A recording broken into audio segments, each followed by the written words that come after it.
Morning, everyone.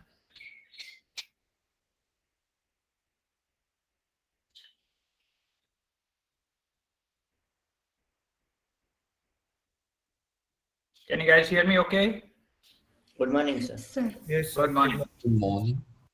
Good morning. Okay, so let me start recording.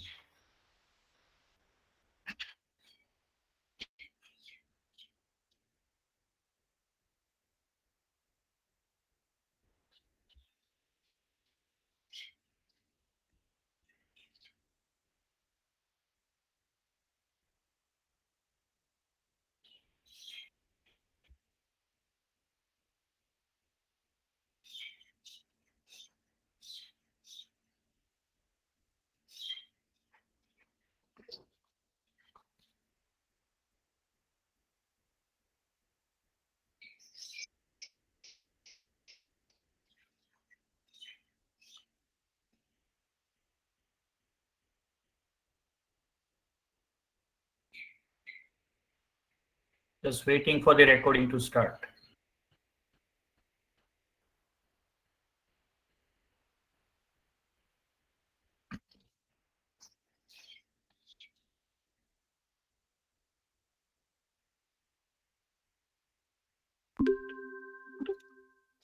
Okay, so any questions from our previous lecture? Did everyone understood what fork does? Because if you have difficulty understanding what fork does, you might have a problem understanding the remaining part of the lecture. Right, so it is important that you understand what the fork does, right? So let me just briefly reiterate. So as I said, fork is the only system call or function, right? The library function that we have, which is returned twice, right? Which returns two different values. After duplicating the memory for data area and the code area and the context for the parent and the child process, right? So initially you have the original process in the memory. The memory map is then copied when the fork system call is issued by the operating system. So you get a copy of the parent process and you get a copy of a child process. As I said, the context may have different values for the process ID, parent process ID, and so on. However, the data area and the code area is exact replica, right, of parent and child. And then for the parent process, the PID value which is returned by the fork is going to be the child process's PID, whereas in the child process, it is going to return a value of 0. And that is what we use as a condition here to check whether if the PID is greater than equal to 0 or not equal to 0, that means it is a parent process, and we put the statements here which are going to be only executed by the parent process. And if the condition is false, then we in the else part we run the we run these commands which will be basically or these statements which will be executed only for a child process, right? So this is how we identify what is a parent and what is a child process. And then if there are any statements which are beyond the if statements, there is no condition there, then those statements will be executed by all the processes, right? All the previous processes that were created.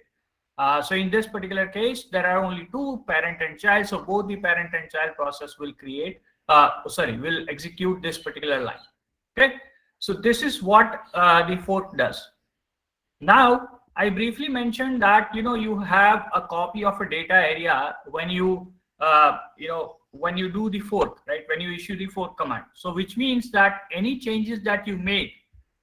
So when you look at this particular picture over here, right? So we have the data area for a parent and data area for a child. So that means that if the variable, you will have the same variable names here as well as here, because originally when you did fork, it is exact replica over here.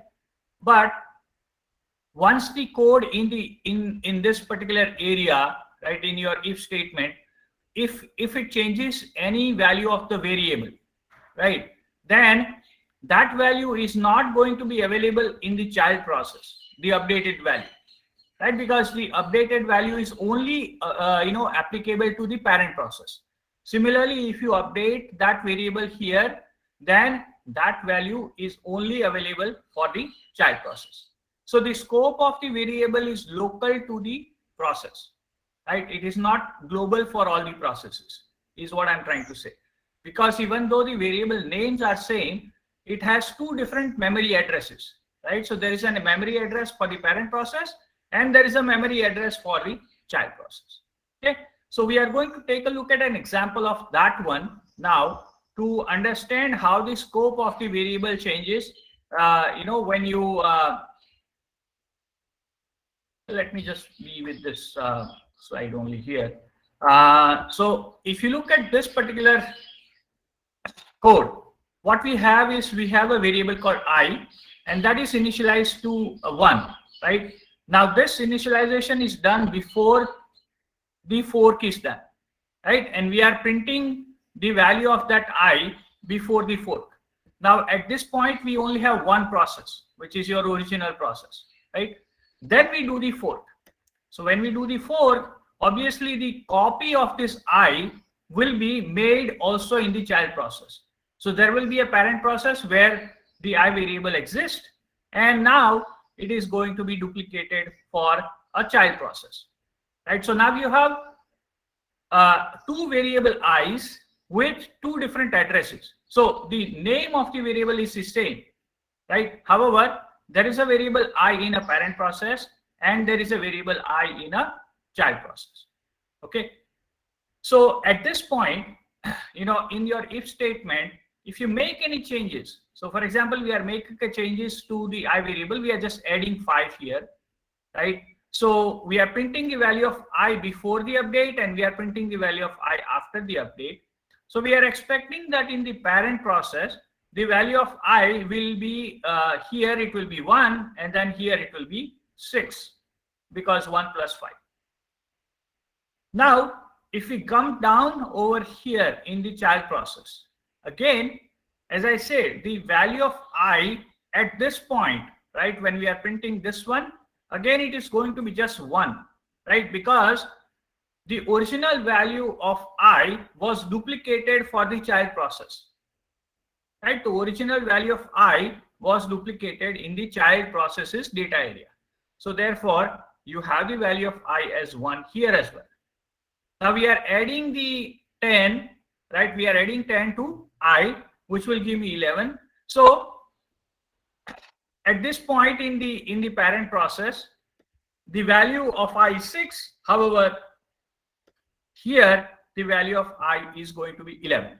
So you can see that even though it is the same name variable, but two memory references or two memory addresses for the same variable, one for the parent process, one for the child, and therefore really they are two different variables, right? They are really two different variables for which are local to that particular process. Okay, now we have one more variable which is actually declared here. So you see, I have actually done the declaration of the variable inside my parent process. Okay, the declaration of the variable is not outside before the fork. What it means is that this variable is only declared and available in the parent process's data area. This variable is not available in the child process's data area at all, right? Because the declaration of this variable is not before the fork. So therefore, this variable is not duplicated in the child process's data area. Okay, so you can also declare a variable local to a particular process, a parent or a child, and that will only remain as a local variable. Okay, so this is something also you can do, and there is an example that I am showing you. So what I will do is first I will comment this line out because I am trying to access the parent's local variable over here, which will actually throw an error to me, or maybe we can just do that. So let me just run this code, or actually first compile this code. Okay, So GCC fork where scope.c minus o fork where out. Okay, so you see that I get an error when I do the compilation.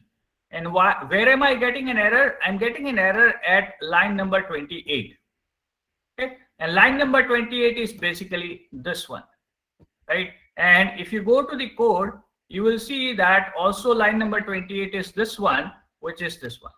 So I'm getting an error saying that iParent, right, in this child process is not a valid variable. That is the error I am getting here, and which is correct, right? Because iParent is a variable declared in the parent process, and it is not actually accessible or available in the child process.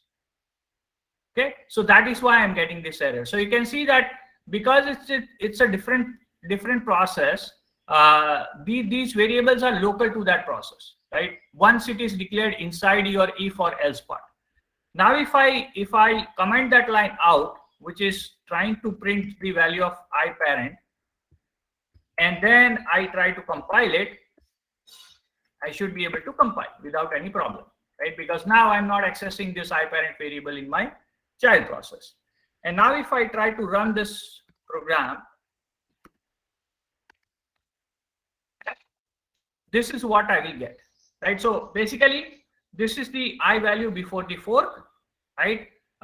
This is the I value before the update in the parent process, I value after the update in the parent process, and this is the value of iParent variable from the parent process, right?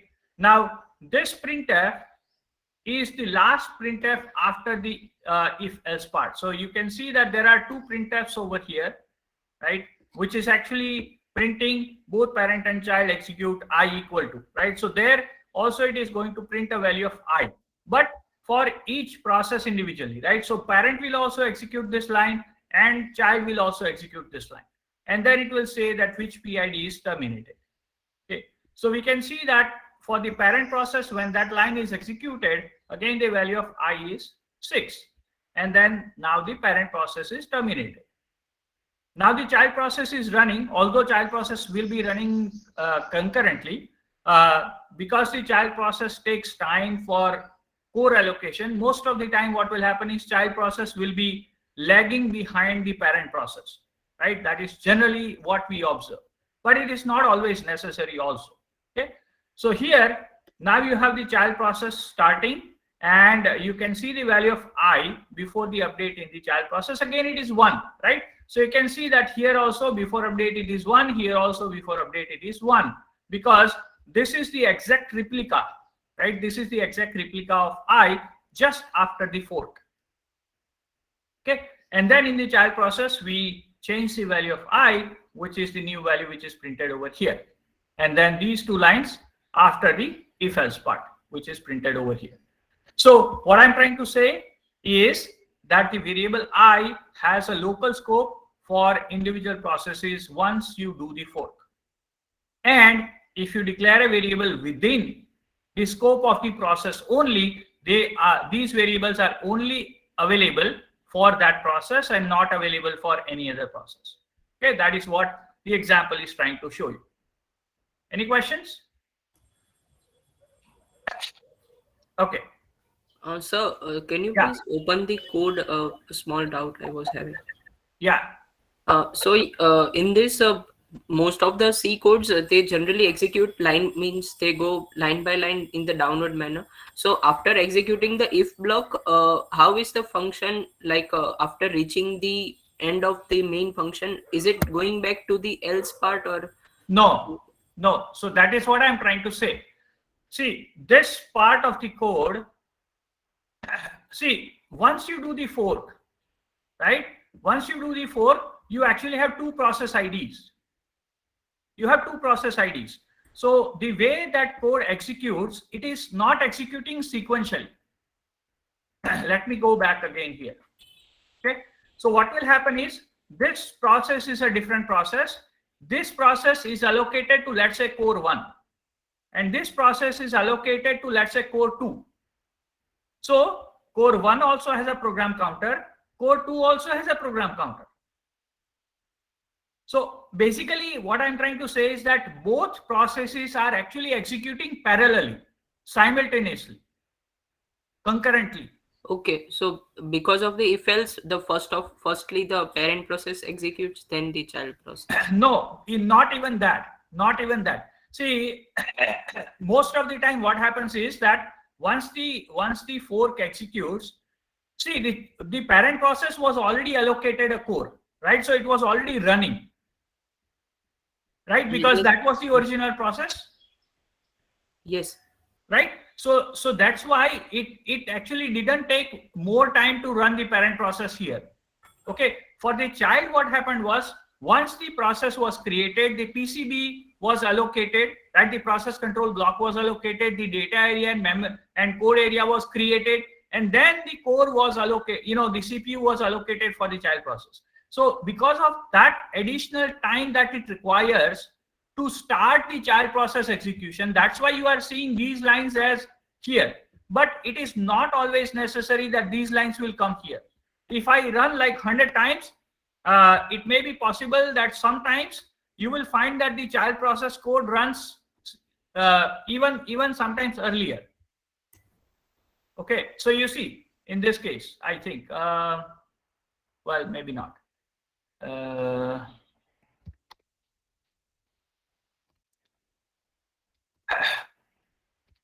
I mean, if you try to run it like 100 times, you might find sometimes that your child process also has started, around the same time as the parent process. So in this case, I'm not able to replicate that scenario for you. However, it is a fact that it is not. See, basically, what we have done is this: once the fork is done, the program counter for the core where the parent process is supposed to run will start executing from here, and the program counter for the core where the child process is allocated will start running from here, because it will find out that this condition is true for child process and this condition is true for the parent process. So in reality, both of this code, this part of the code and this part of the code, is running simultaneously on two different processors. Okay. Yes, sir. Understood? Yes, sir. Okay. See, this is the problem. Sometimes, you are not able to replicate the scenario, by execution, but you have to visualize that, right? I mean, you have to visualize that. Sometimes it does work. I mean, I've seen it working, but I guess today it's not. Since it depends on the operating system, so it's not always easy for replicating such scenarios. But keep that in mind, that once the fork is done, there are two processes. Both the processes may be allocated to two different cores or CPUs, and therefore both of them will be running simultaneously. Okay, so it is possible that you get this printf, and then immediately after that you may get this printf also. It is possible. Okay, all right, hope it is clear to you. Yes, sir. Okay, so now we want to take a little bit more complex scenario here, and you can see that I have this code over here, right? And all this code is doing forks, multiple times. So the question that I would ask you is that how many total number of processes will be created when these lines are executed? Okay, and which processes will be executing which line, right? Whether the first fork, second fork, third fork, whatever it is. So the way we will be able to figure that out is we have to draw a tree. Okay, and so I'll start doing that on this page, right? So let's assume that your original process, which is this one. Assume that we have original process. Let me call this as original PID, and let's assume that is a PID number 10. Okay, now once this main function started, the first fork is getting executed. Okay, so the first fork gets executed by this particular process, which means that that process is going to be forked into two more processes. Okay, although one becomes your parent process, right? So I'm going to call that as PP, parent process, and that will have a PID of 10 again. But because remember, your original process basically becomes a parent process, right? And then you get a new process, which I will call it as CP, child process, right? And this will have a PID of 11, let's say. Because usually the PID, if you would have noticed when we execute fork, usually the PID of the parent process is incremented by 1, and that is the child process's PID. Usually that is what we see. Okay. Now, so that is about this particular fork. Okay. But now there is another fork right next to it. Now, which processes will execute this fork? That is the question, right? Whether this one, or both. Now, the point is, we don't have any if statements over here, right? We are not checking the PID which is returned from these fork, and we're not checking that PID, and we don't have any if statement over here.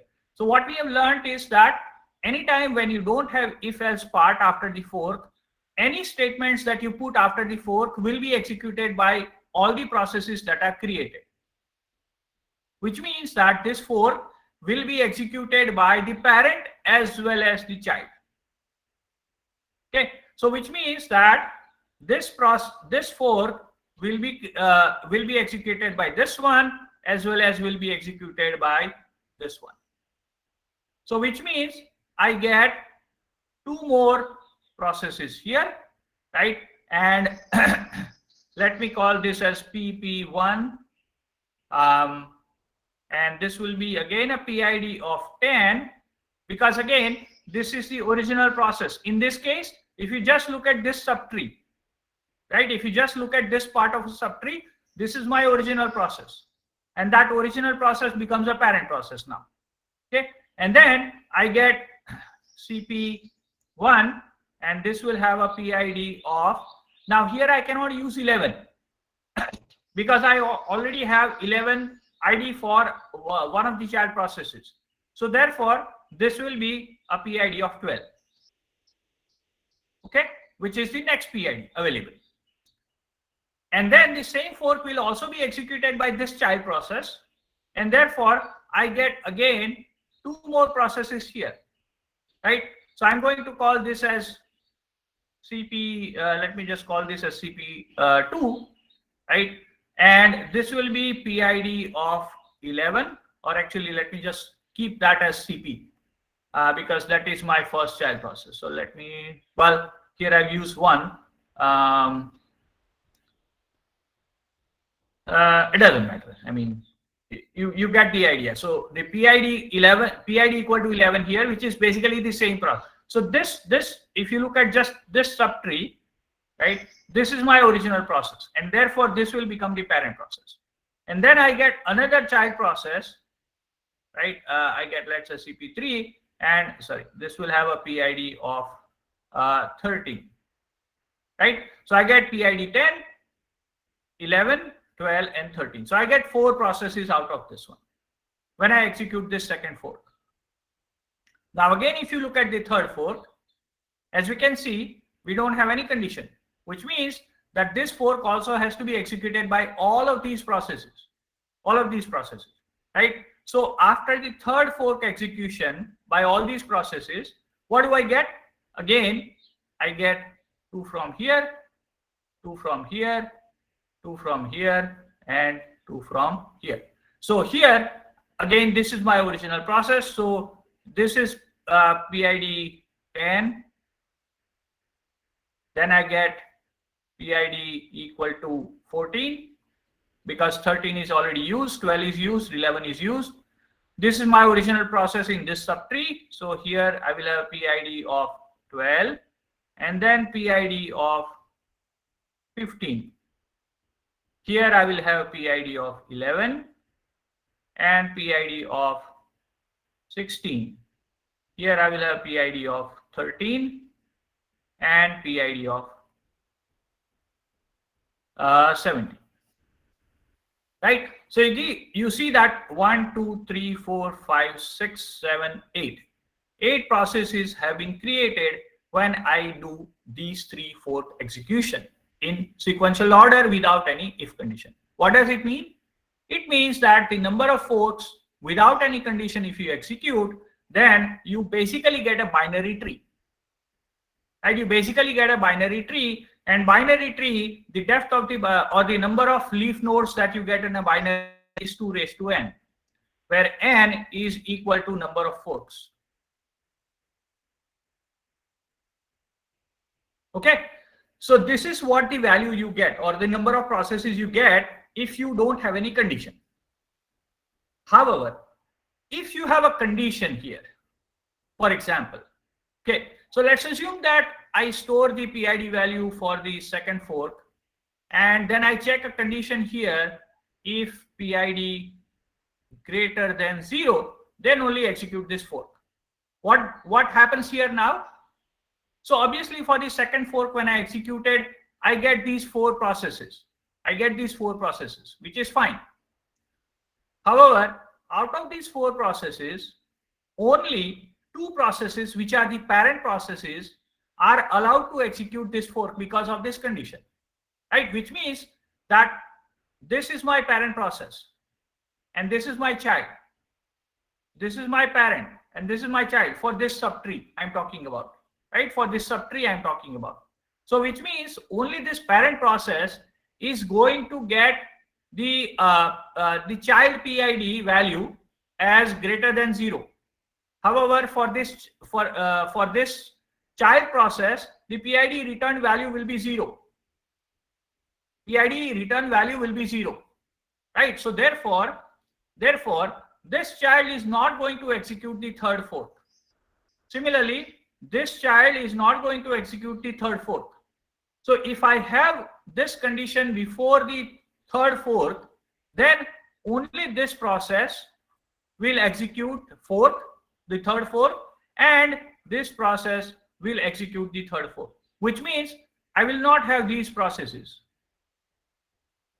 Well, I will have this one process, right? Not 2 here. Okay, so which means that my number of processes is 1, 2, 3, 4, 5, and 6. So I get 6 processes if I have this condition over here. Okay, so again, you can basically play around with these conditions and determine how many processes you need and what you need each process is for, and you can basically use these kind of conditional constructs with the fork condition also to do that. And you can also use your relational operators, right? So I can also use relational operators as and or, right? And depending on what this and does, and depending on what this or does, it will execute a different set of fork. Different set of processes will execute different set of forks, is what I'm trying to say. Okay, so this is again an important aspect to understand how the fork works. Okay, now if you recall, we said that generally in all the operating systems, primarily Unix based operating system or Windows operating system, it is allowed to have both the processes run simultaneously, child and the parent, and also if the parent process has less amount of work, or it is a process that finishes earlier than the child process, then operating system does allow that, meaning that parent process is allowed to terminate before the child process. Okay, so it is allowed, it is valid scenario. But then we said that if the parent process does not read, right, if the parent process does not read the exit status, then the child process will become zombified. Okay, but now if the operating system says that parent process can terminate earlier than the child process, then what will happen? Right? What happens to the what happens to the child process? Will it become zombified every time? The answer is no. Because what happens is that whenever the parent process terminates first, the child process will be adopted, right? Will be adopted by the mother of all process, which is an init process. Okay, mother of all process, which is an init process. So that means there is always a parent process for any process in the system. There is always. If there are no parent, no regular parent that is there, then init is the parent.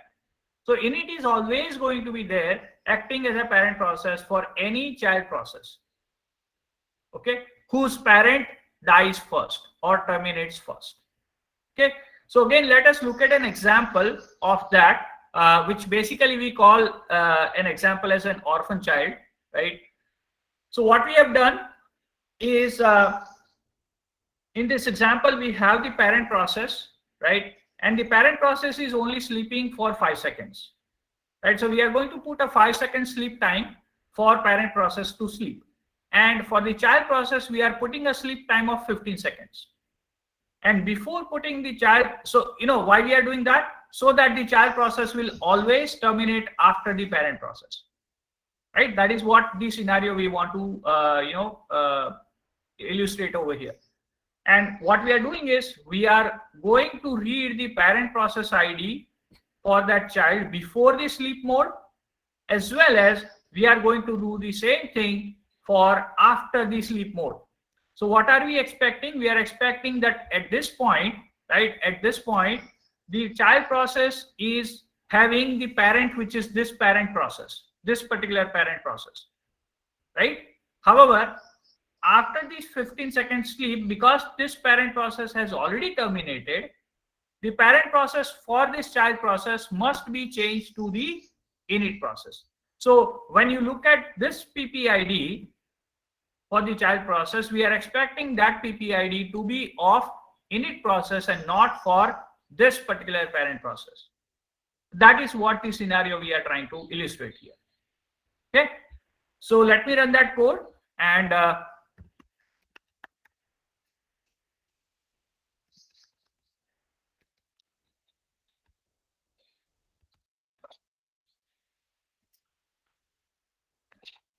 so right now the parent is waiting, and now parent is finished. Okay, so you can see 3252 is the parent's ID, which is finished. Okay, but now child is still running, and now the child finished here after 15 seconds. Okay, and if you look at the child processes, print statements. So this is the child process print statement, right, before the sleep time.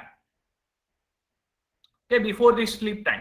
So you can see that the parent process was running and the child process was also running simultaneously. So again, the person who was asking me question about whether the child and parent run simultaneously or sequentially, you can see in this example that this printf is coming before the parent process dies. Okay, why? Because the child process is also running simultaneously along with the parent process, but on a different processor, different core, different CPU.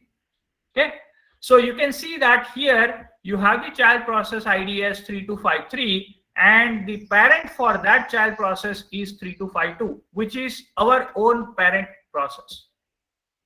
Okay, which is our own parent process. So originally when the child was created, the parent process is 3252, which is our own parent. However, once the parent dies, once the parent terminated, then after the 15 seconds of sleep, when you get this information, you will see that the parent process ID for the child is now a 1847, not 3252. What is 1847? Let us look at PSAJXF. So 1847 is this process. What is this process? It is a system MD process. And if you recall, when we were talking about the init process, which is the mother of all process, I had told you that system MD is a newer version of the init process, which is now used in most of the GUI based Unix based operating systems. Okay, so but if you see the parent of that, right, which is the ID number 1, process ID number 1, and that process ID number 1 is nothing but the original init, right? I'll find it somewhere here. This one. So this is the original init process, which was used for operating system, the older versions of the operating system, and the newer versions of the operating system. They have created a new envelope, new wrapper on top of the init process, and that basically is called the system MD. Okay, so system MD is also another name for init process, but it has some more functionality for GUI based system. So that's the reason 1847 has become the parent of that orphan child process. Okay, so basically again, init is the process who is taking over or who is adopting the child once that once that child's real parent actually terminated earlier. So this is an example for showing you that there is no process which will never have a parent process. There will always be a parent process which will be your init process. Questions? Sir, what will be the parent process? Which will be the parent of init process? So as I said, the parent of the original init, which is the number 1 process ID, right? It doesn't have a parent. So you can see that it is showing the parent process ID as 0. Okay, but if you look into this list over here, you will basically find this as the parent process ID, and this is the operating system. This is the starting point of the operating system. So there is no PID with 0 value. You will find here the original operating system is the is basically the process 0. So here in the list you will never find PID equal to 0. See, there has to be always a root node, right? Some root node has to be there. So that 0 is a root node which only operating system knows about. And then it creates an init process, which is basically, as far as we are concerned, right? System developers are concerned, that process is the root of all the processes. Okay, which is this one. Okay. All right. But sir, you said that once parent process is terminated, the child process will be adopted by init process. But sir, Right. here child process is adopted by system D. So that is what I am saying. System D is the advanced version of the init process. Init process was the original init process, which was on the non-GUI based Unix operating system. The new GUI based operating systems have additional functionality in the init process, and that new application which was created as an init process is called system MD. You can Google it up if you don't believe me. Right, so system MD is basically new version of init process, is what I'm trying to say. That's all. So what they've done is it is Okay. system MD is a wrapper around the old init process. So old init process is still there, it is still running. On top of that, a new init process has been implemented, and that new init process is called system MD. Okay. yes, sir. Okay. And like I said, if you don't believe me, you can Google it up. So now the point is that we said that the child process can become the orphan process in case if the parent process terminates, meaning that it becomes orphan temporarily and then it is adopted by the init process, right? However, if you want to ensure that the parent process does not terminate before the child process terminates, then we can use a wait system call, right? So wait system call, if you recall, I told you that there is a wait system call which will make sure that the child process will terminate, then only the parent process will terminate, right? So you have two versions of the wait system call. One which does not have the process ID provided over here, which means that if there is a parent process who has created multiple child processes, whichever the child process first terminates, the wait system call will come out. Okay, so which means that if you have 5 child processes, you have to wait 5 different times. So you have to issue 5 different wait calls, okay, for each of the child processes. However, if for the parent, you only want to make sure that it waits for a particular child process, okay, then you can provide the child processes process ID as a parameter in the second second version of the wait. Okay, so in our example, we are just going to show you the first version. Second version will basically work in the same way. There's no difference at all, really. So here, as you can see, we have a sleep for the child process, right, for 10 seconds. And we don't have any sleep in the parent process. However, we have this wait over here. So this wait system call, which you issue in the parent process, will ensure that the parent process does not fall off the last statement. It will basically be locking, right? It will be locked over here. The parent process will be locked or waiting over here for the child process to terminate. And only once the child process terminates, the wait system call will come out, right? Will be finished, and then the return value that you get from there is the PID of the child for which the wait process has returned, right? So that is the information that you get. There's an additional information that you get in the status field, which I'll talk about it in the next 2-3 slides, right? So let's wait for that one, because there are a lot more stuff that I need to explain over here. So for now, you just have to understand that you have to pass an address of an integer, where the operating system also returns some data. However, the wait system call is a blocking call, and that call will be returned back only when one of the child process is terminated. Now, in this case, since there is only one child process, it will be returned back. It will be coming out, or it will be coming back to the parent process execution once that child is terminated.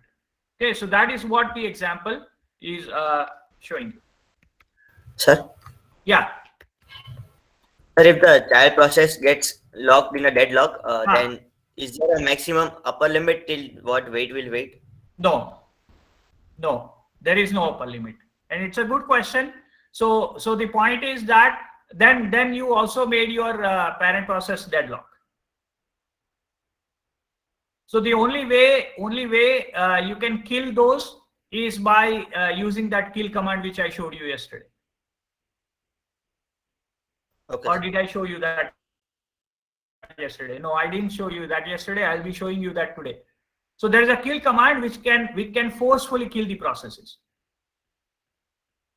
Okay, so I'll show you that how to do that.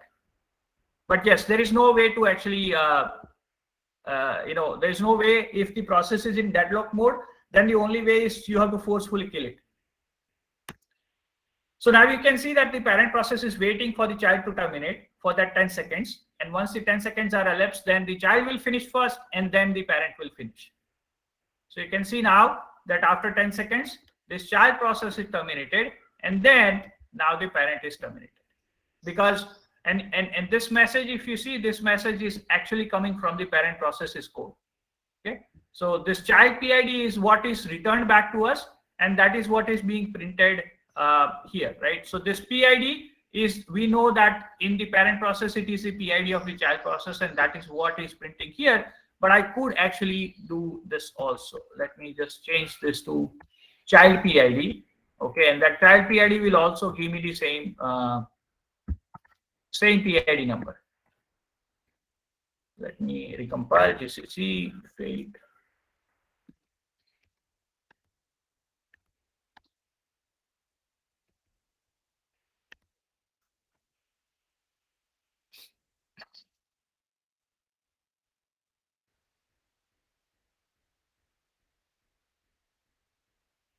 Okay, and so same thing, right? So you get 3368, which is your child, and that is what the child process terminated. Okay, so you can either use you can either use this particular variable as the child process is PID in the parent process, or you can use the one which is returned. Why we have to ideally use this one is because if you have multiple child processes, each time you will get a different process ID over here for the child which now actually got terminated, right? So it is better to use this child PID because that is the child which has terminated now, right? Unless you had a single child, in that case, this PID and this child PID will be same. Okay. All right. Now, we mentioned also that your child process, if it has exited, if it has terminated, but then the parent process has never read the exit status, then your child process will become zombie. Okay, so this is the scenario we are going to replicate here, that the child process has terminated, however the parent process is not, or is too busy reading the is too busy and it's not reading the exit status. Okay, so how do we replicate that? How do we cover that scenario? Is basically what we have done is we have put the parent process in a huge sleep, right? So the child process is exited with this particular exit code. I've just given some number here. It doesn't have to be 42. It can be anything, right? But then the child, the parent process is not reading the exit status, okay, because it is sleeping for 1000 seconds, which is almost unlimited amount of time, right? I mean, few hours or days. So when this happens, the parent process is not reading the status, and so the child process will go in a zombie state. Okay, so that is what the scenario will happen, and what we will do is we will run that zombie example. Okay, so the child process is 3375, the parent is 3374. And if I want to see what is the zombie state, what I need to do is I need to actually go to the new terminal window and I need to do PSAJXF. So you see that 3374 is the process ID here, which is my parent process, right? So this is my parent process, okay, and this is my child process. Okay, so if you look at the status column, this is the status column in my PS command, and that status column is showing you here as Z. So that Z indicates that it is the zombified state. Okay, similarly, if you look at this defunct, so that defunct keyword also indicates that my child process is zombified. Okay, now because I have executed my parent process in the terminal window, one way to terminate this process is by pressing Ctrl C. Right, so when I press Ctrl C, my parent process will be killed. Right, my parent process will be killed, and therefore the child process will become orphan. Right, so my parent process is killed, so therefore the child process becomes orphan. But then the child process will be inherited by init process, and the init process will read the exit status of the child process, and therefore the child process will also terminate.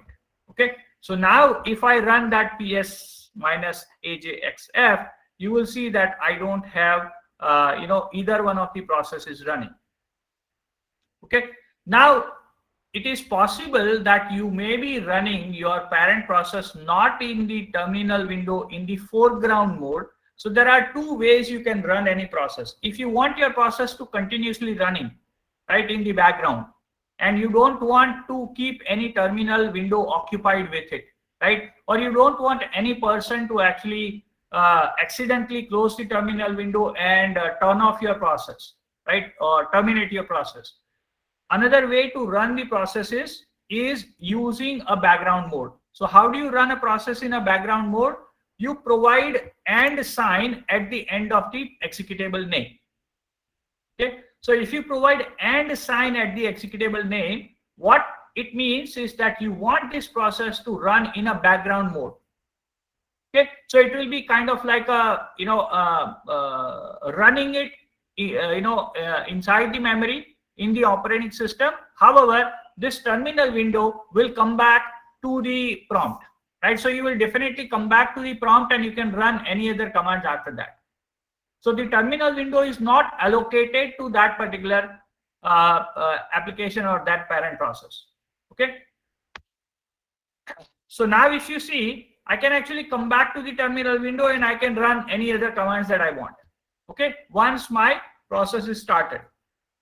However, because this process is a long process, sleeping for 1000 seconds, the process will continue to run internally or will be sleeping for 1000 seconds internally. How do I know that? Again, I can do ps minus ajxf. And you can see that that process is still running, right? But it would be running in a background mode. It will be running in a background mode. So again, the parent process is running and my child process is again zombified, right? Because the parent process is in a sleep mode and it has not read the exit status for the child process. But now the problem is, how do I kill my parent process, right? How do I kill my parent process? Because my parent process is no longer actually running in a terminal window, right? I ran it as a background process. So when you run a process as a background process, and if it is hung like this, then the only way you can you can get rid of that process is by killing it, right? So you have to kill the process to remove that or terminate it forcefully. Okay, so there is a kill command, and kill command I'll actually cover more in detail when we talk about signals. However, just for your this exercise, we are going to use a kill command, and kill command takes one argument, which is the process ID of the process which you want to kill. Okay, so what I will do is I want to actually kill my parent process, which is this one, and so I will get the process ID of the parent process from here, which is 3398. Okay, so I'm going to say kill 3398, which is going to kill my parent process. Again, once the parent process is killed, the child process will become orphan, will be inherited by the init process, and the child process will be terminated also. So once I kill, and again when I do ps ajxf, you will notice that again those processes are gone from the memory. Okay, because I killed, so you can see that that message comes here, right? That this original process is now terminated. Okay, so ps command will also display the message that you killed this particular process in my previous command, in your previous command, right? So this is another way you can you can get rid of the parent process if it is hung or if it is not running the way you want. Sir, sir, yes. sir, what if you do kill one? Kill one will kill your system. Sir, so what will happen if you do that? You can try. It will kill your system. Basically, it means that your system is crashed. You have to shut down everything and you have to restart your system again. After you do kill one, so first of all, does it allow us, or there is any safety mechanism? So as in Windows, we can't delete the yes, system. so some of these processes are only accessed by the root ID. But see, if you are an administrator on the system, you have access to those things, right? If you have a root ID, if your ID has a root access, then you have access to complete system. So point is that the safety check may be there as far as the access is concerned, right? So it is possible that the operating system says that you cannot have access to this process unless your user ID is X and you enter your user ID and password properly. But if you have it, if you have that user ID in the password, you can do anything with it, right? I mean, you have installed VirtualBox yourself, you have installed Linux yourself. there is a root user on that system, and you know that root user and the password. So you are in full control of that system. Right? So don't share that ID and password with anybody else, bottom line, right? This is the reason when you go and work in the company, you will not get a root access to the server. In fact, we have many servers in our college also, and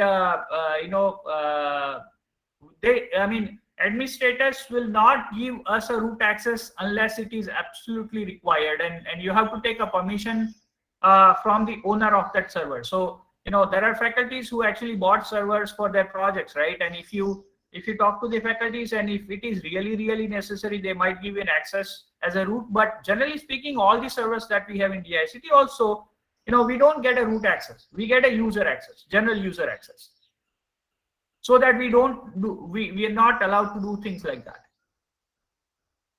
Okay. All right.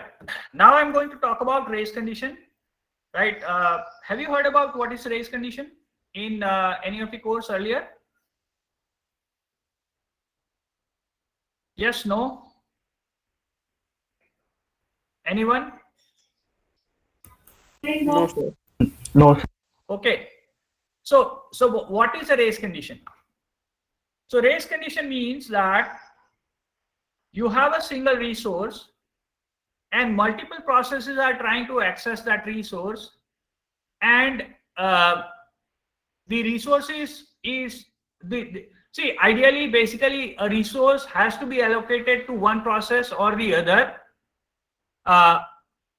For example, let us talk about so I'm giving you an example of something which we will cover in threading area. However, that is the truly a race condition example. So for example, let's say you have a variable, okay, and one process or one thread is trying to read the data from that variable, and other process is trying to write the data into the variable, right, or update the value of the variable. Now, updation of the variable and reading of the variable, or maybe multiple process trying to write, or update the value in the variable, right? If you do that, only one process should be allowed to update first. Once the updation happens, then the second process can come and update the variable, right, or read the variable. But if both processes try to access the same variable at the same exact time, then what value will be updated or what value will be read is unknown, right? I mean, there is basically a conflict. There is a conflict between two processes because they are trying to access the same resource, and that is what is called race condition. Okay, so race condition means that you're trying to access the same resource for writing and reading, or writing and writing, and that is why you are creating a problem for yourself. So ideally what should happen is there should be a locking mechanism, which again we will look at it when we look at the threading examples. But there are locking mechanisms which will ensure that a given resource is only accessed by one process at a time. Okay, so this is an example that I want to show you. But in case of process management or processes, variables are not shared as we have seen earlier, right? There is a separate data area for the variables, so variables are not shared. But what are the things which are shared? Files. You can have different files shared among different processes. So if you have opened a file, before fork, then the same file handle is, or file descriptor is available in both the processes. So if you use the same file descriptor, so basically what will happen is, we have seen an example of file IO, right? It works like a loop. You have a file, open file, and then you do the fork. So the same file handle is duplicated in the child process. The same file descriptor is duplicated in the child process. So therefore, even though there are two different processes, the parent process and the child process, but they both have the same file descriptor, and they both are going to be able to reading and writing into the same file descriptor. So basically fork will act like a dupe in that case. Okay, so what I'm trying to say is that you can have a race condition in case of process management whenever you use shared files. And that is an example that I want to show you here. So I've not actually used a regular text file, but what I have used is the standard output device. Okay, I've used a standard output device. So basically what we have done is this is the function which is implemented.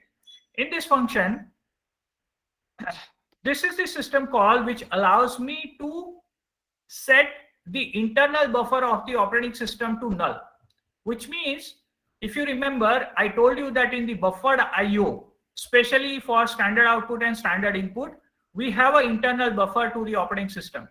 And initially the data is read or written into that buffer. And then once the buffer is full, or if it is a line buffer, then once you have a new line character, then the data is actually sent to the application or a particular device. So here what we are doing is we are basically setting the internal buffer to null value. Okay, so we are saying that we don't want to use a buffer for a standard out device. That is what we are doing here. So every single write will be directly going to the screen, okay, without using the internal buffer. Then we are going through each character at a time, the string which is passed over here, and then we are doing the put C, which is displaying one character on a standard output device at a time, right? So you only display one character at a time. Now this function is being called from two different processes over here. So we have a fork, and then in the parent process, it is also calling the function with this long string that it wants to print. And in the child, again, this is the this is the long function, this is the long string which it wants to print. So ABCD is printed in the child process or the parent process, sorry, because you have the condition here PID equal to 0. So actually this is the child process and this is the parent process, right? So the parent process is printing ABCD and the child process is printing 1, 2, 3, 4. Okay, so now what we are expecting is, since we don't have any buffer, we are expecting that both the processes are trying to access standard out. And both the processes are trying to print one character at a time. I'm sorry, I think there is some noise outside. So let me close the window. 1 second.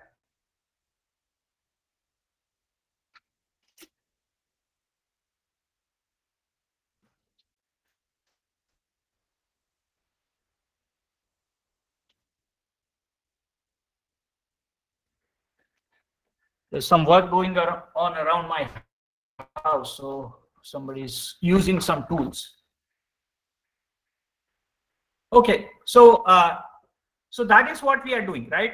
So if the parent process and the child process both are trying to access standard out and it is trying to print one character at a time, we are expecting that the standard out device will have a race condition, right? That is what we are expecting. And this is basically my file, right? That is what I'm considering. It is my file.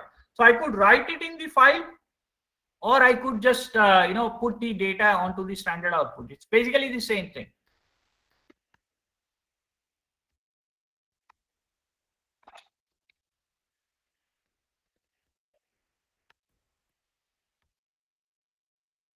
Okay, so now you will see that my parent process started, I guess, here, right? Because it's printing ABCD up to this point here. And all of these characters are only ABCD characters.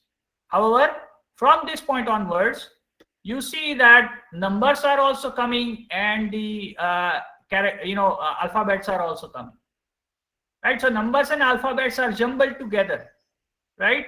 All the way up to here.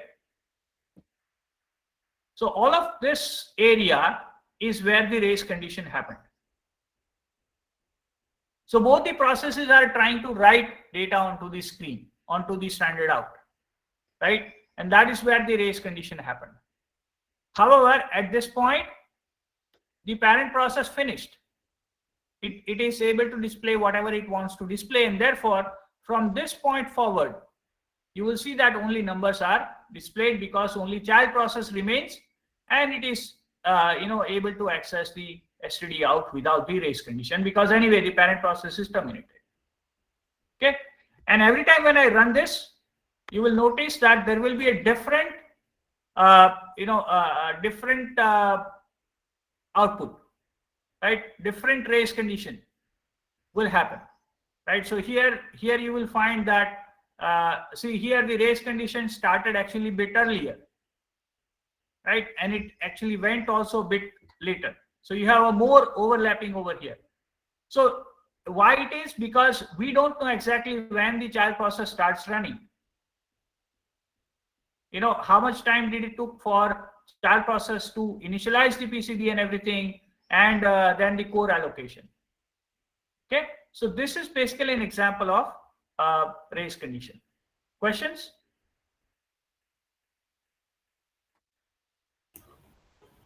Okay.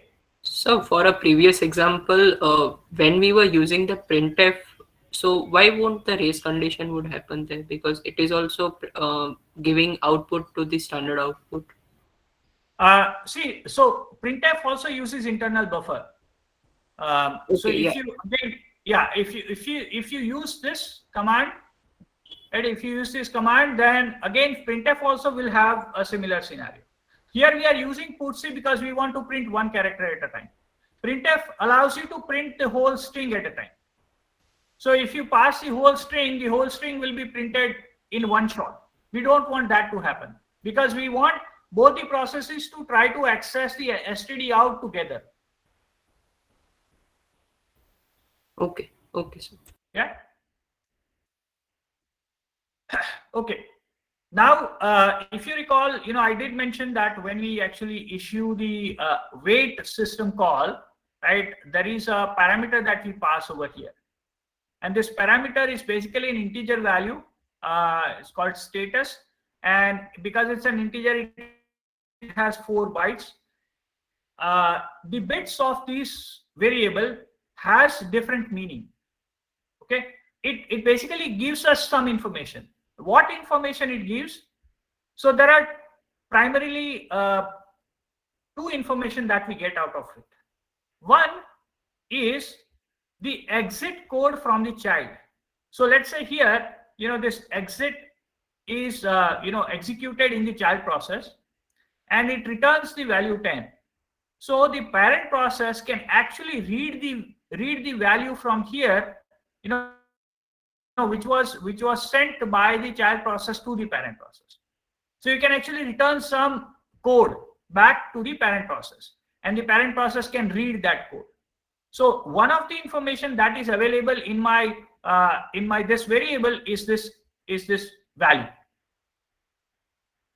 Additional information that is available is how the child process was terminated, whether the child process was terminated normally, whether there was any error like divide by 0 error or IO error or something, memory error or something like that, or maybe the child process was killed, right, by using a kill command, right? So these different scenarios could happen, and because of which the child process can terminate. So the parent process has a functionality or is able to figure these things out. And so what they have done is, you have this variable, but then there are specific bit patterns that tells you whether the child process was terminated normally, whether there was any fatal error, or whether the signal was sent, meaning that kill command was sent to the child process to kill that child process, and so on. Now we don't have to remember the bit patterns. What operating system does, they provide us the macros, and the macros will actually specifically check for those specific bits, and it will return us true or false. Okay, so these macros are returning us true or false. So you can see that if you use this macro, it tells us that if the child process has terminated normally or not. If you want to read the exit code, right, exit status code, then you just use wexit status macro. If you want to know that if the child was killed by some signal, then you can use this particular macro, and so on. So some of these macros we will use currently in this example, and some of these macros we will actually take a look at when we learn signals, right? which is a different chapter, right? It comes under inter-process communication. The signal comes under inter-process communication, and that is what we will look at when we look at IPC signals. Okay, but for now we are going to take a look at few of these macros. I think 3 or 4 of these macros. So the first thing that we do is that we use this exit status macro, and this is going to read the exit code. So whatever this value that you are returning from the child process to the parent process is going to be read by the parent process. Okay, and we are going to display that. So you can see that the macro takes this status variable as an input, right, as a parameter. Now, if there was no, if the child was terminated normally or not, we can actually check using this particular macro. So if this macro returns me true, then we are just going to print that the child was terminated normal. If the child was killed or there was a fatal error or something like that, you will be able to find out that if the child was killed, right? If the child was killed using a kill command or something like that, then this macro will turn me true. Now you can also find out that which signal was sent to the child process. So again, this part you may not be able to understand right now because we have not studied signals. And again, the same example I'm going to cover when we cover the signals, right? However, I just want to tell you that if you kill your child process, you will be able to understand that using these 2 macros. Okay. If there was any other abnormal termination, then you go to this third else part, and that is how you come to know about any other type of abnormal termination.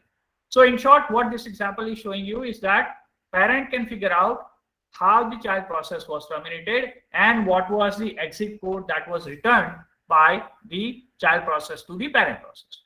Okay. So in order to run this example, first what we will do is we will have the child process terminate normally without any issues, right? So let me just run.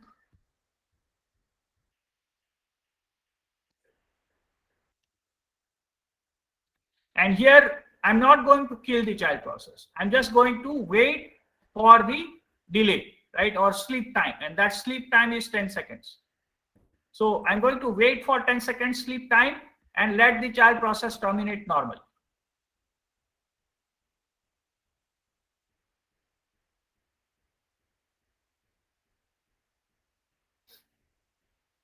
Okay, so 10 seconds are elapsed. Now we can see that these lines are coming from the parent process. Parent process is saying that the child with PID of so and so is exited with exit code 10. Right, so it was able to read this value using this particular macro. Okay, this macro, and that basically is reading this value here. Okay, it's reading this value here. Okay, and then because I let the child process terminate normally, this macro would return true, and therefore this line is also printed, right? That the child process terminated normally. Now we are going to say that we are going to kill the child process in between the execution. So that means it is not going to be a normal termination. Okay, so I have to be quick in killing the child process. So let me just type the kill command here, and then immediately after that I have to provide the process ID of the child process. Okay. So child process is 3561. I'm going to call 3561. Okay, so I've killed the child process, right? I've killed the child process. Now I go back here, and you can see that this information is different than this information, right? So here in the second execution, what we are getting, it is exited with code 0. Why 0? Because the child process never had a time to actually execute this exit 10, right? It was killed while it was in a sleep mode, right? It was killed while it was in a sleep mode. So in the sleep mode, it was killed, and therefore the exit code is 0. So the default exit code will always be 0. So if you don't actually write the exit command, if you just comment this line out, then the default exit code will be 0. Okay. So that is what the exit code is here. And you can see that the child process was terminated by a signal. Okay. Why it is saying that? Because this particular macro would have returned false, and therefore it would have gone to this else part. This particular macro would have returned true. Because I killed the child process, this macro would have returned 2, and this particular macro reads which particular signal number killed the child process. And the kill command sends a signal number 15, which I'll come to that again in the signal chapter. But just for your understanding, kill command also sends some signal to the process to say that you kill yourself. Okay, and that signal number is number 15, and that's why it is basically displaying this information here. Okay, so this is how the parent process can understand whether the child process was terminated normally, whether there was any problem with the child process, if there was an exit value returned back to the parent process from the child process, what was it? The only caveat with the exit code is that it is supposed to be an integer value. Okay, it cannot be a float value. It has to be an integer value, a numeric value. Okay, so that is what we know about, or that is how we can sort of talk about parent and the child relationship. Okay, so whatever we have covered so far is basically just talking about fork and how the parent and child relationship happens. Sharing of the variables, sharing of the files, and understanding the exit code and status from the child to the parent and so on. Now we had seen that we can run a different program in the child process or a parent process using exact system calls. So we will look at that in the next lecture. Okay, so let me stop here. If you have any questions, I can take them, or else I'll talk to you guys in the next lecture. Any questions?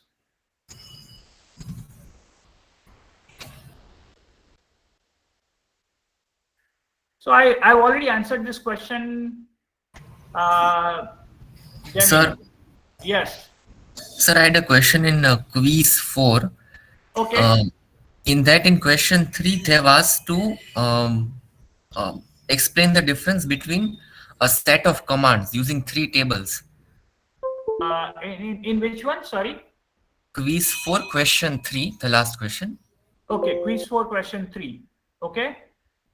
So, like, how we have to do that? So, do we have to make such 3 tables and then explain it? Can you tell me quiz 4 is what? File IO? Yes.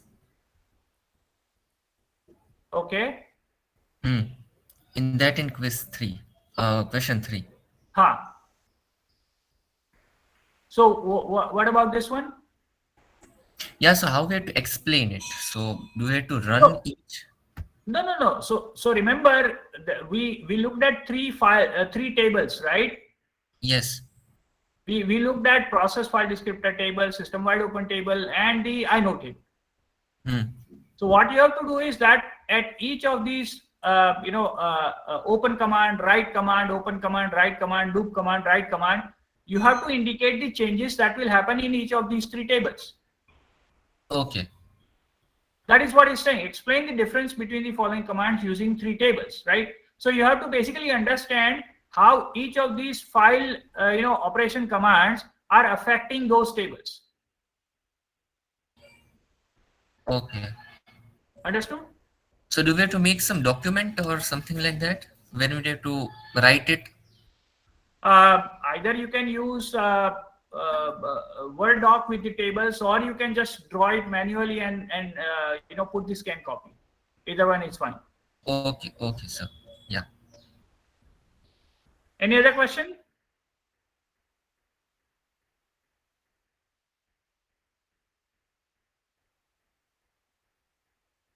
All right. Thanks, everyone.